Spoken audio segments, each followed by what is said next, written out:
When discussing powerful literary adaptations, one of the most emotionally resonant examples is a story that successfully transitions from page to screen without any flaws, in my not so humble opinion. Originally written by Stephen King and published in 1996 as a serialized novel, as a matter of fact, The Green Mile.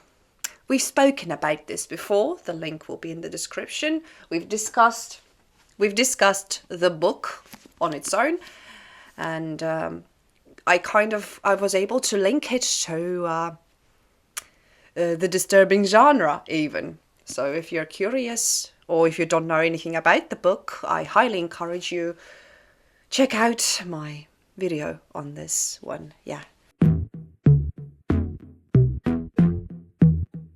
Welcome to Check That Book, a special place on the internet where you and I get acquainted with some of the most disturbing or epic content ever created. Yeah, I still don't know how to make those intros. Give me some ideas, guys.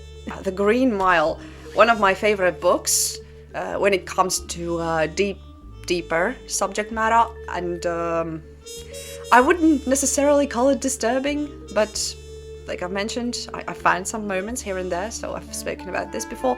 The film is something completely different. It's a unique experience, and I envy all of those lucky people who've never seen this film before. Adapted into a film in 1999 and directed by Frank Darabont. Now, briefly, both versions tell the story of Paul Edgecombe, a prison guard on death row during the Great Depression, and his encounter with the mysterious inmate named John Coffey.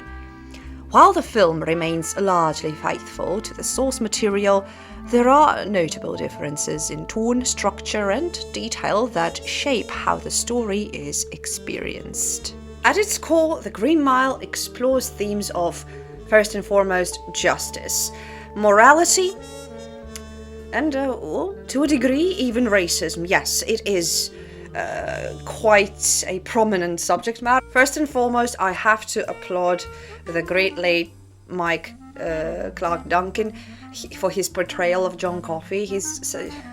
Wow, we'll get to it. And we'll get to why is this film rather emotionally provocative than disturbing, but forgive me for being this comfortable. I'm sitting not in a very polite way, but it's a lazy Saturday and I have not been feeling too well. A brief disclaimer. My other channel, Wikiphonic, sometimes requires me to raise my voice a lot. It's a side project of mine. I will link the channel in the description. If you guys want to know a wee bit more about me as an author and a lyricist, and also as this creatively freakish person, then you're welcome to Wikiphonic. Why Wikiphonic? Why such a name? And what the fuck is up with the content on that channel? One day we'll do a live stream of 500 subscribers. Of course, the novel delves deeper into Paul's inner thoughts and his moral struggles, the way he looks back at his time as a prison guard. It offers more of a psychological portrait of Paul himself, whilst in contrast, the film, it relies, of course, obviously, on visual storytelling and performances, which we'll speak about in a moment, but it's kind of like it's a bit simplifying. The film simplifies certain moments and monologues and dialogues, but at the same time, I feel like this simplification, it was perfect. It was well done. It's one of those cases where less is more. Now, one of the most disturbing and memorable elements in both the book and the film is the execution of John Coffey, and actually all of the execution scenes. The execution of Delacroix, for example, stands out as particularly harrowing.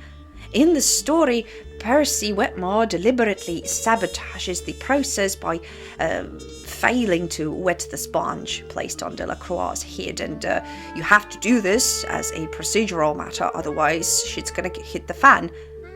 And, well, it did. The novel describes this moment in graphic detail, emphasizing the smell of burning flesh and the psychological horror experienced by witnesses. The film recreates this scene with striking fidelity, using visual and auditory elements. Delacroix's screams, the smoke, the reactions of people in the room. It's disturbing. However, the book lingers longer on the aftermath, particularly Paul's guilt and trauma.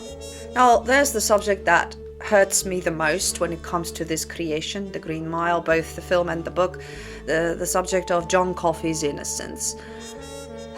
It's could I say that this is one of those films that made me, that contributed to me becoming somewhat misanthropically inclined? Speaking of which, another project of mine, which I've been talking about for a long time now, and I will continue talking about it because it's my baby. My own book, my poetry collection of various subjects and philosophical thoughts to put, Misanthropically Inclined. Available on Amazon. Links will be in the description. Yes, my book is called Misanthropically Inclined, and it's for a reason, I think. Coming back to our today's subject, I stopped believing in humanity. It contributed into me stopping believing in humanity. I felt after the movie, because I felt so disappointed bastards, also known as people, those disgusting species, us, unfortunately. I digress, I apologize. This movie left me heartbroken and disappointed. That's what I was trying to say. And one of the key reasons is John Coffey's situation. In both versions, it's revealed that, spoiler alert, Coffey did not murder anyone, and he was falsely accused of horrible crimes, not just murder of two little girls, but of more disturbing things that were done to those girls. And it's just such a horrible thing to be falsely accused of, in my also humble opinion, which is why I'm always so wary of these accusations without proof. I mean, it's a hot take, and I'm pretty sure that a lot of my female viewers are gonna hate me for it, but I'll say it. Unfortunately, there's lots of situations out there when a woman accuses a man of doing something bad, and for some reason that information is not properly checked half the time, because you just take a woman's word for it, and I believe it to be completely false. You don't fucking do this. I mean, it happens a lot. I go through a lot of court cases to collect materials for my studies and for my videos as well. I go through a lot of this shit, whatever is available, that is, because by no means am I a professional in this area, but I'm an enthusiast and I dig into shit, and holy crap, lots and lots of false accusations. And yes, even if later the guy is proven to be innocent, the stigma is still there. As a matter of fact, I have a movie moment prepared for you. We are going to sometime soon, talk about a film called The Hunt with Mads Mikkelsen. If you know, you know. Yes, I will. I thought that it would be appropriate to link it here, because this is about that. False accusations, and even if you come out of it clean, kind of, the stigma is there. And lots of people will still look strange at you because, well, you were accused of, let's say, child molestation. Even if you didn't do it, the info is already out there. and your reputation and half the time your life can be ruined. So yeah, that's that. And I thought it connects very well here with John Coffey, because in this case, no one even bothered. He was there at the wrong time, at the wrong place. Spoiler alert, he was trying to help, but nobody is going to listen to him. He was just there. He was holding them, the two corpses, and no one's gonna even bother asking, why are you there? What the fuck is going on? He has blood all over him. He's sitting there with two dead girls. Of course, I mean, your first reaction and your first thought is, well, that's suspicious. Most likely he's the killer, but in the case of John Coffey, well... You big dummy nigger. Ooh, here comes the boss man. You'll keep a civil tongue on my block. I mean, that's how it was put in the book and the film. And at the time, at the place, at the country, at the time, nobody's going to. There is another key difference between the book and the film, which lies in the portrayal of the supernatural. In the novel, Coffey's healing powers and the mysterious spark he carries are explored in greater depth. The film, while still mystical, presents these elements more straightforwardly, focusing on their emotional impact rather than their philosophical implications. Additionally, the novel includes more subplots and character development that were trimmed for the film.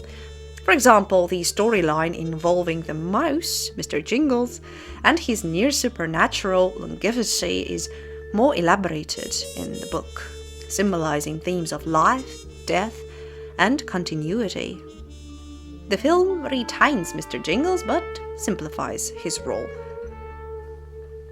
And personally, I never had any problem with that. Both the book and the film are amazing. I highly recommend both, and do your own comparison. Did something bother you that was different? Was there any major differences? Leave your thoughts in the comment section below. I'm always curious to read those whenever I have time. So we are going to surely talk about the ending, but in the film has a very huge difference from the book to me that I have to bring up is its emotional score. Dare I say? I don't mean musically, albeit there is a soundtrack that is also amazing. No, the book did not make me cry. The film did. I mean, the book made me emotional, sure, and I've spoken about it in my disturbing book video, but the movie, each freaking time I watch it, and I occasionally rewatch this masterpiece of a film because I think it's a perfect movie. It's one of those films that I would canonize as a must-see for everyone, and especially if you are a cinematography student.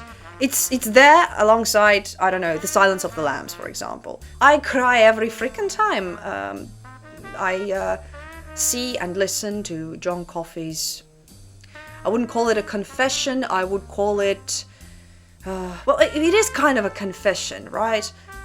It's his goodbye speech.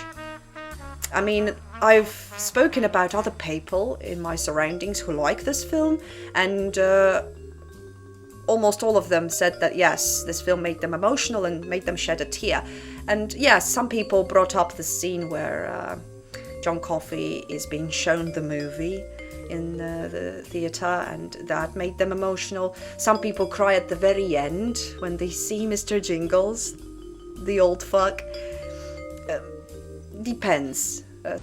On the day of my judgment, when I stand before God, and He asks me, why did I kill one of His true miracles? What am I going to say? That it was my job. It's my job. You tell God the Father it was a kindness you done.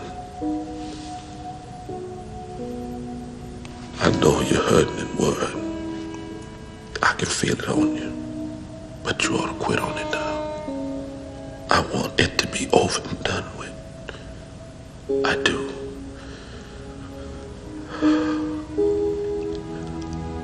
I'm tired, boss. Tired of being on the road, lonely as a sparrow in the rain. I'm tired of never having me a buddy to be with, to tell me where we's going to, coming from, or why. Mostly I'm tired of people being ugly to each other. I'm tired of all the pain I feel and hear in the world every day. There's too much of it. It's like pieces of glass in my head all the time. Can you understand? So, the ending carries subtle differences as well, mainly in what it emphasizes, both in the film and the book. Both versions, of course, reveal that Paul has lived an unnaturally long life as a possible consequence, or most likely consequence, of his encounter with John Coffey.